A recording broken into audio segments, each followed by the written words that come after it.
อ๋อเนาะเรียนชมเรียนก็ไรเอ้ากินในขายนกส่งพออะไรนกเมื่อนี้เพื่อจามขาหนูยังทำขายกาแก่งเราไม่มาตัวทางนี้กันได้ลุ่มลาของเมืองไงก็ยุ่นี่ท้องเจ้าขันเกี่ยวแน่ปล่อยตั้งช่องบ้างอายุ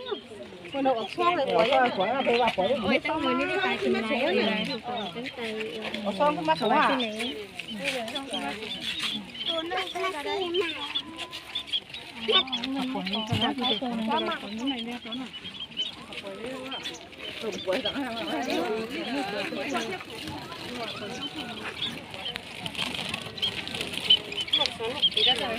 มีปล่อยนกอ๋อน้ำมันก็ดินอ่ะเมืองพง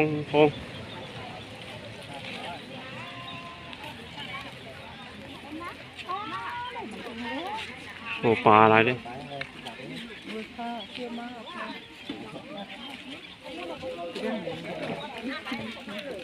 ยังบอกหน้าไปเลยถึงแค่ว่า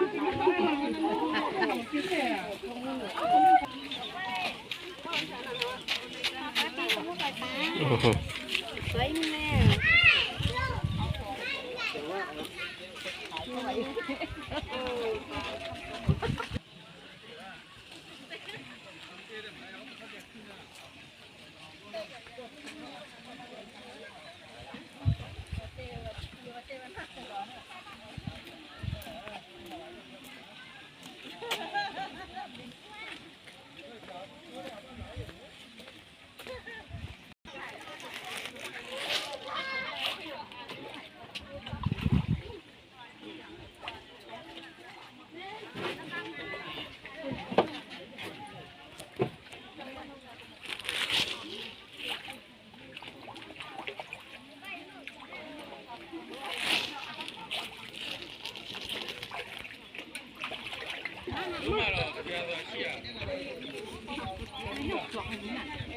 มันน้ำมันน่ะ